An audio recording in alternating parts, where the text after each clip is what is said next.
Parlons aujourd'hui du Spider-Man 4 du MCU. En effet, j'ai fait déjà une vidéo il y a à peine 2 jours pour parler de l'avenir du street level dans le MCU qui comprenait évidemment Spider-Man, et malgré ça depuis on a eu beaucoup de news et de rumeurs par rapport à ce Spider-Man 4 et des news assez intéressantes. Je voulais donc évidemment profiter de cette vidéo pour revenir sur toutes les news, les couvrir et détailler et parler ensemble de tout ce qui se prépare pour ce film. Encore une fois en fonction des news, comme toujours vous avez le timecode si vous voulez aller directement à ce qui vous intéresse. Mais donc allons-y tout de suite, commençons déjà par j'allais dire l'officiel, et quand même pas des moindres au final.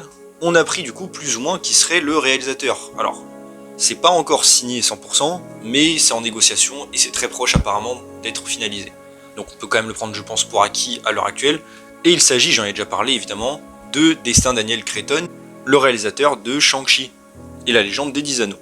Alors encore une fois, bon, je vais donner mon avis en vite fait, je l'ai déjà donné, je pense que c'est plutôt un bon choix. Shang-Chi ne fait pas partie de mes films préférés du MCU, mais quand même je trouve qu'il y avait pas mal de scènes qui étaient assez intéressantes justement du point de vue de la mise en scène. Pas toutes d'ailleurs, hein, beaucoup de gens aiment beaucoup les combats de Shang-Chi, surtout du début. Perso, moi non, c'est surtout les combats de la fin que j'aime bien. Et aussi, par exemple, le combat avec le mandarin, avec sa femme que je trouvais très cool. Mais bref, je trouve que c'est quand même quelqu'un qui a du talent pour l'action, et avec un peu de chance, il aura possiblement des idées de mise en scène qui peuvent être très cool pour Spider-Man justement. Et c'est surtout, je trouve, ce qui manquait aussi au personnage du MCU jusqu'à ici. Donc personnellement, plutôt content de ce choix. Après, évidemment, qu'est-ce que ça signifie pour Shang-Chi 2 ? Parce que je rappelle, Destin Daniel Cretton devait faire Avengers 5, au final il ne le fait pas.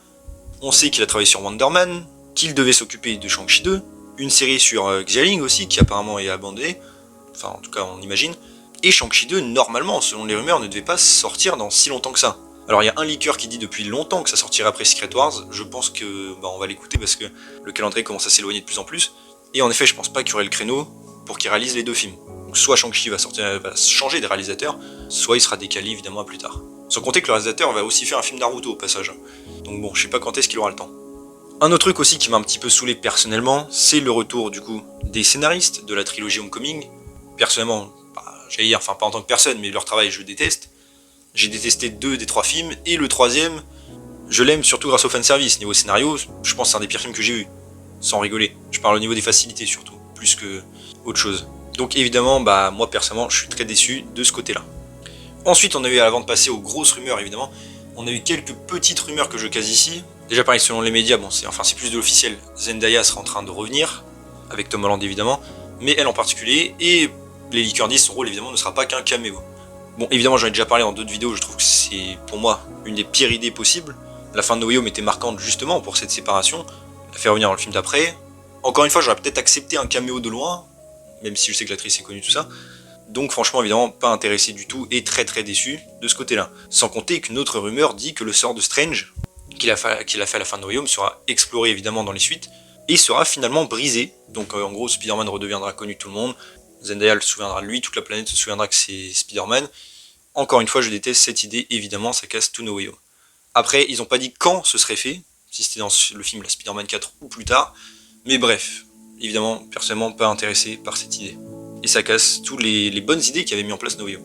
Mais passons donc maintenant au concret de la vidéo, et j'allais dire le problème, je pense, numéro 1, c'est pareil, qu'est-ce qui se passe avec ce film ? J'en ai déjà fait des vidéos dédiées, on sait qu'il y a une espèce de bras de fer entre Marvel et Sony depuis un moment, pour savoir, le film, est-ce qu'il traitera du street level ou du multivers ? Un bras de fer qui s'est engagé, donc on a eu des rumeurs dans tous les sens, hein. Certains disaient que c'était Sony qui avait gagné, d'autres que c'était Marvel, que c'était un peu des deux. Bref, la direction dont on va plutôt pencher du coup du côté de Sony. Sony qui, bon, j'ai déjà dit en vidéo, hein, que je peux comprendre, veut réitérer le succès de No Way Home. D'un point de vue financier, je peux totalement comprendre. Ils ont fait un crossover dans le dernier film multiversel, le film a fait, il me semble, plus de 2 milliards. Encore une fois, c'est normal qu'ils veuillent réitérer. Après, évidemment, le problème c'est que ça dépend du scénario. En effet, on savait qu'ils voulaient a priori faire revenir les 3 Spider-Man. Encore une fois, pour moi, oui, pourquoi pas dans le futur, pourquoi pas même un film dédié sur les 3 Spider-Man ensemble, mais pas dans le film d'après, alors que justement, faut laisser reposer un petit peu, et surtout ça casse l'originalité, j'allais dire. Si on fait ça à chaque film, au bout d'un moment, on s'en fichera de les voir. Le truc de No Way Home, c'est que c'était assez unique. Et un peu même, j'allais dire, à l'instar des films Avengers. Quand il y a eu Avengers 1, Avengers 2 a mis 3 ans à sortir. Et on n'a pas eu tous les personnages ensemble juste après, et c'est logique. Et il y a eu d'autres projets où ils ont pu se développer, enfin bref. Encore une fois, pourquoi Sony ne relance pas plutôt les franchises dans leur coin avant de refaire un crossover comme Spider-Man 4 ou Amazing Spider-Man 3 ? Bon, je pense que ce serait plus logique que leur spin-off, mais bref. Mais donc, Sony apparemment aurait bel et bien gagné. Alors beaucoup de gens disent que, de leakers disent que le film reste un film street level avec quelques éléments multiversels. Bon, d'après ce qu'on vient d'apprendre, a priori pas du tout. En effet, c'est grâce au trailer de Venom 3 qu'on a eu ces informations. Trailer qui est sorti hier. Et dans ce trailer, qu'est-ce qu'on peut voir? On peut voir l'apparition plutôt de Knull, le roi des symbiotes. Évidemment, je pense que tout le monde connaît, maintenant il est assez populaire. De ce qu'on sait de cette histoire-là, c'est que Knull va donc venir chercher Venom dans son film et envoyer des symbiotes pour l'attraper, j'imagine. Enfin, on verra son objectif. Ou le tuer tout simplement. Cependant, et j'allais dire avec l'habitude des films Sony, Knull en fait ne serait pas vraiment présent dans le film. Ce n'est que des rumeurs, mais a priori il serait plus une menace de l'ombre plutôt, et serait teasé surtout pour un autre projet. Il ne sera pas expédié dans Venom 3. On peut au moins être content de ça, j'imagine. Au moins le personnage ne sera pas rushé directement. Donc j'imagine que la scène qu'on a vue d'ailleurs dans le trailer serait une scène post-crédit au passage.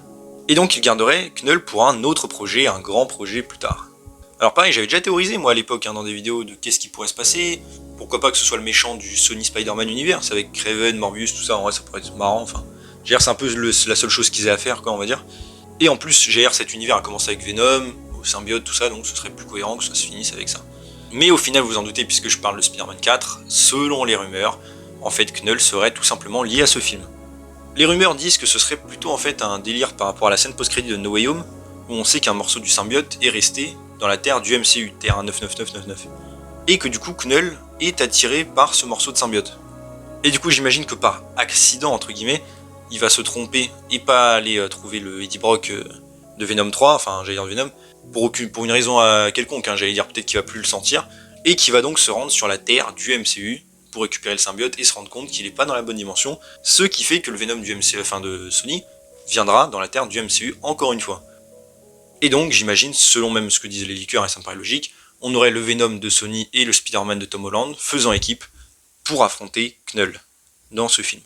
En tout cas, on semble se diriger vers ça.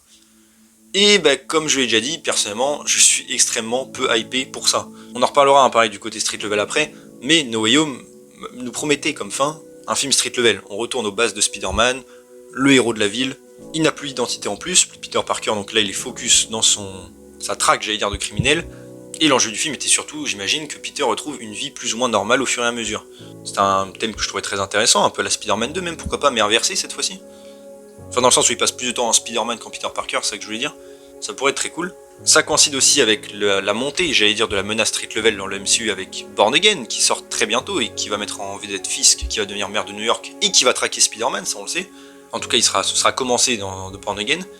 Et tout ça, poubelle, on va en reparler après, mais donc, a priori, ça n'existe plus. Alors que c'était quand même la promesse et je pense ce qui intéressait le plus les gens. Puisque là, du coup, du côté GR multiversel, on a donc un Knull qui vient de l'univers de Sony, donc j'imagine qu'il ne sera pas très bien. Bon, j'ai des a priori évidemment sur le Sony Spider-Man Universe. On aura un crossover avec le Venom du coup de Sony, pareil, que je trouve mais pitoyable. Encore une fois, je pense que là tout le monde peut pardonner à Spider-Man 3 son Venom maintenant, depuis qu'on a eu. Au moins on avait le vrai Venom, j'allais dire, classique. Là on a un guignol, enfin bref, j'ai même pas envie d'en parler, j'en reparlerai peut-être en vidéo dédiée. De toute façon, j'allais dire, bon, c'est triste à dire, pour moi le Spider-Man du MCU, avant No Way Home, et le Sony Universe, avec Venom en particulier, ils se ressemblent. Pour moi, ce sont deux adaptations qui n'ont rien à voir avec le matériau classique. Et je n'ai jamais eu envie, de toute manière, de voir ces deux personnages interagir. Ils n'ont aucune raison de s'affronter à l'origine, aucune raison d'être ennemis, ils sont même pas dans la même timeline, enfin ça sert à rien. Son arrivée dans No Way Home, d'ailleurs, je le rappelle, n'avait aucun sens, il ne sait pas qui est Spider-Man, et je sais qu'il y a la ruche, machin, ça n'a jamais été introduit dans les films, pourquoi le Venom de Spider-Man 3, du coup, savait pas qui était Peter Parker. A priori, il est arrivé là par hasard, le symbiote de Spider-Man 3, donc ça crée des incohérences, vous voyez ce que je veux dire. Bref, il n'avait aucune raison d'être dans No Way Home, aucune raison qu'un bout de symbiote reste, puisqu'il aurait dû être renvoyé chez lui.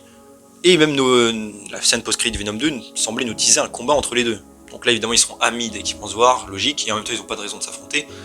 Et encore une fois, nous mettre Knull alors que Peter Parker du MCU n'a eu aucun lien avec un symbiote jusqu'à maintenant, ça n'a aucun sens. Je veux dire, il a même pas eu son costume noir, il a même pas eu son Venom. Pourquoi il ira affronter le boss final directement? Franchement c'est ridicule. Et ça nous enlèvera du coup toute possibilité d'avoir un Venom dans le MCU ou un costume noir bien sûr. D'ailleurs, ma théorie, c'est qu'à mon avis, il aura le costume noir vite fait dans Spider-Man 4 pour aller affronter Knull, et voilà, c'est tout ce qui va se passer. Et on aura d'ailleurs un symbiote, j'imagine, qui fera des blagues avec Tom Holland quand il aura le costume noir au lieu d'être sérieux, évidemment. Je vous l'ai prédit, voilà. Et je pense que tout ça aurait pu être bien mieux mené si ça avait été inversé. Pourquoi pas un Spider-Man 4, j'allais dire, street level, comme on va en parler après, là on a eu de nouveaux détails. Ou pourquoi pas il aurait eu le costume noir dans ce film qu'il aurait trouvé grâce à la fin de No Way Home. où il aurait pu avoir son vrai arc scénaristique, où Spider-Man est plus violent, évidemment tout ça, et qu'à la fin il s'en sépare, pour nous mettre pourquoi pas dans le Spider-Man 5, un vrai Venom, pourquoi pas un nouvel Eddie Brock, ou pourquoi pas, comme j'avais théorisé à l'époque, McGargan, le Scorpion, qui aurait dû revenir normalement dans Spider-Man 4, et comme dans les comics, en faire après Venom, et en plus ça aurait été un vrai ennemi au Spider-Man du MCU. Et ensuite on aurait pu avoir une bonne adaptation en de Knull, pas forcément du Sony Universe. Bref, pour moi ça aurait été beaucoup plus cool et plus logique, même si déjà un petit peu rushé techniquement. Sauf que là, comme j'ai dit, on va faire l'inverse. D'abord Multivers, Knull et Venom de Sony, puis, selon les liqueurs, on va en reparler après, Street Level, plus tard. Sauf que plus tard, il n'y a pas de plus tard. Comme on me l'a fait remarquer en commentaire, c'est vrai que cette saga traite de la saga du multivers. Du coup, peut-être qu'en profiter pour faire un film multiversel maintenant, ce serait cohérent et garder le Street Level pour après Secret Wars. C'est vrai qu'on m'a dit ça, et c'est vrai que j'ai trouvé ce commentaire assez pertinent. Le problème, c'est que, comme j'ai dit, d'un point de vue, j'allais dire externe, et au niveau de la saga, oui, je trouve que c'est pertinent, mais d'un point de vue scénaristique et du point de vue des personnages, non. Là, on utilise le Street Level maintenant, c'est dans Born Again que ça va commencer et que ça devrait continuer ensuite, dans plusieurs projets. Et comme je l'ai dit, même le côté symbiote, le côté développement de cet arc-là pour le Spider-Man du MCU, ne sera que rushé si on le fait dans Spider-Man 4. Alors que si on avait pris le temps de l'établir dans sa nouvelle trilogie pour pourquoi pas finir avec Knull, ça aurait eu bien plus de sens, je trouve, et plus d'impact. Là, on va juste avoir un méchant rushé, lambda, comme d'habitude. Et qui, encore une fois, va nous casser absolument tout ce qu'on a vu et tout ce qu'on a mis en place à la fin de No Way Home. Parce qu'encore une fois, j'ai beau ne pas aimer du tout le Spider-Man du MCU, la fin de No Way Home m'avait vraiment convaincu et donné envie de voir la suite. On avait enfin, j'allais dire, un Spider-Man normal. Donc encore une fois, personnellement, je suis très inquiet. Aussi par rapport à Knull, c'est vrai que j'ai oublié. Est-ce qu'on aura de nouveau les 3 Spider-Man alors? Possiblement oui. Les liqueurs n'arrêtent pas de nous teaser du coup, qui reviendront très bientôt, sans préciser quand. Mais vu que les rumeurs d'origine disaient qu'ils voulaient Sony réunir les 3 Spider-Man et que là la menace va être multiverselle, bon, je pense qu'on peut parier forcément qu'il y aura les 3 Spider-Man encore une fois dans ce Spider-Man 4, histoire de bien encore une fois enlever, j'allais dire, la saveur de No Way Home du coup, qui était le premier crossover entre les 3. Décidément, le pauvre Spider-Man du MCU n'aura jamais droit à une histoire tranquille, mais bon. Et de l'autre côté, du coup, par rapport au Street Level, on a appris quelques détails par rapport à ce qui était prévu à l'origine pour ce Spider-Man 4, même si c'est des trucs qu'on savait un peu déjà. Déjà que ce film aurait dû mettre en scène, j'allais dire, Spider-Man et Daredevil après en duo, pour aller s'occuper de Fisk, qui est devenu maire de New York. Et je veux dire, avant de passer à la suite, rien que ça, je pense que tous les fans, à l'heure actuelle, auraient été très contents de voir ça, je pense. Surtout vu les versions MCU, j'allais dire, de Daredevil et Fisk, qui sont vraiment excellentes. En plus, Fisk, c'est un ennemi de Spider-Man à l'origine, ils se sont jamais croisés en film, enfin bref, ça aurait été trop cool à voir, mais bon. Bref, et qu'à part ça, Fisk aurait fait d'autres choses, comme pourquoi pas créer la MAGA, qui est une organisation criminelle qui en fait existe déjà dans le MCU, mais bon, c'est pas très grave, qui était en fait dans Agent Carter, et aurait mis en place apparemment pas mal de méchants qui travailleraient pour lui. On aurait eu apparemment Spencer Smythe, qui est le père de Alistair Smythe, il me semble, enfin, et qui crée les robots là, anti-araignées, ça aurait pu être cool.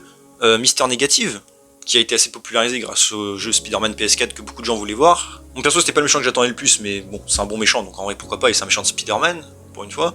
De plus, ses pouvoirs sont techniquement un peu liés aussi à Cloak and Dagger, qui ont déjà leur série dans le MCU, que ça aurait pu faire un lien éventuellement, et pourquoi même les ramener plus tard dans un projet Street Level, ça aurait été très cool aussi.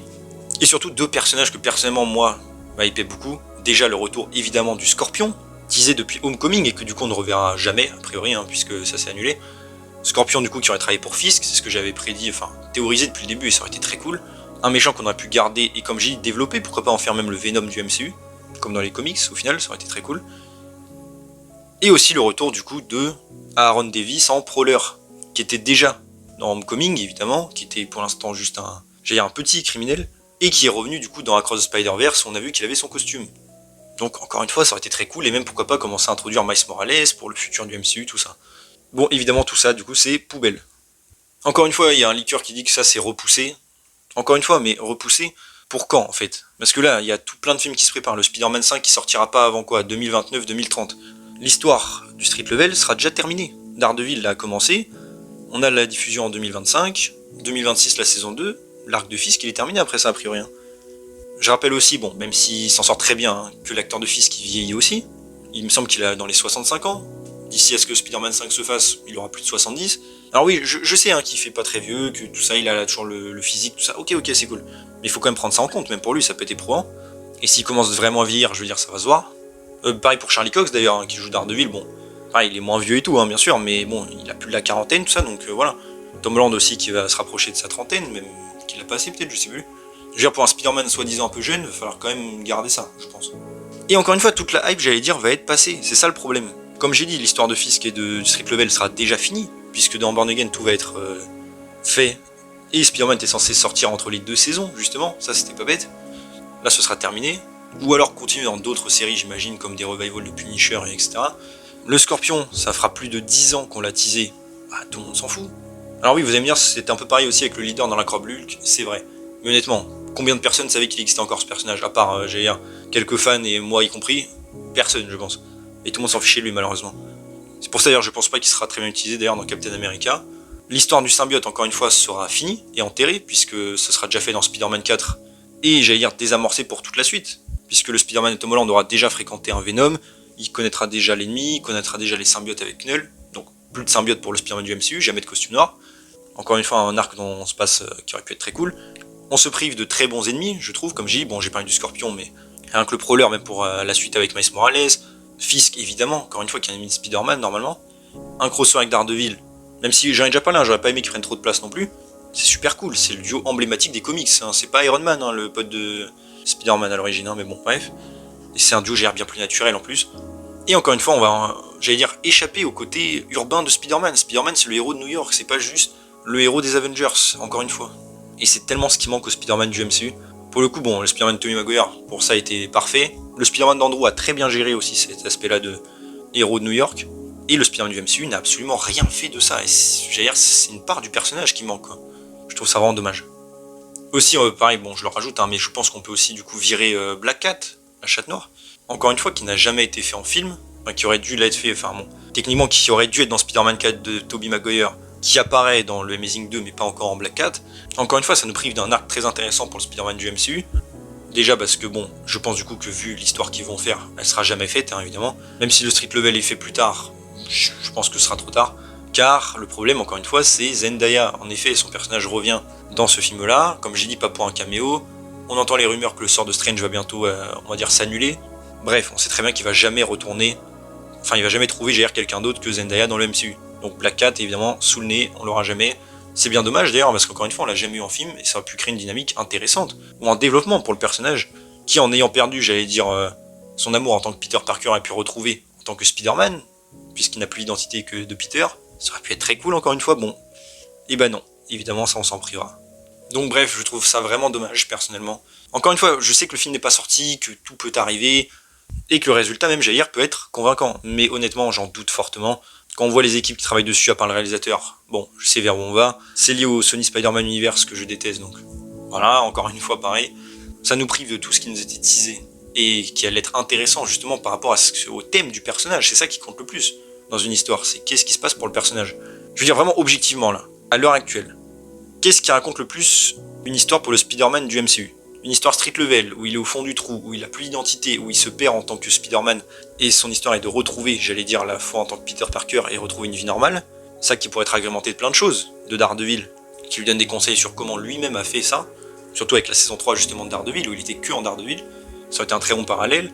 Encore une fois, l'introduction de Black Cat qui aurait pu le ramener, j'allais dire peut-être dans le droit chemin, par rapport au côté amoureux du personnage, se reconstruire, etc. Et de l'autre côté, ben, multivers, Venom, qui va être son ami, Knull à affronter. Knull dont il a aucune affinité, il a jamais eu de symbiote, il ne sait rien sur les symbiotes. Qu'est-ce qui raconte le plus quelque chose pour le personnage là où on l'a laissé dans No Way Home? Bon, je pense que vous savez tous, j'allais dire, la bonne voie à suivre, encore une fois, je pense que c'était le street level. Donc bon, encore une fois, très inquiet du coup, par rapport à ça. Pour faire un bilan, encore une fois, dites-moi vous, ce que vous pensez de tout ça en commentaire, par rapport à tout ce que j'ai dit du coup. Est-ce que vous êtes chaud ou pas pour Knull? Je sais que c'est un personnage apprécié, hein, pas de problème. Et qu'encore une fois, on n'a pas encore vu à quoi il ressemble, donc ça se trouve il va être bien, ça je le sais, hein, mais soyons sérieux, je suis assez inquiet. Et encore une fois, par rapport en fait au parcours du personnage, je pense que c'est exactement la chose à ne pas faire, et qu'il faut commencer enfin, j'allais dire, à lui raconter quelque chose d'intéressant. Pas juste un vieux crossover multiversel parce que Sony a envie enfin de voir ses personnages. Franchement, voilà.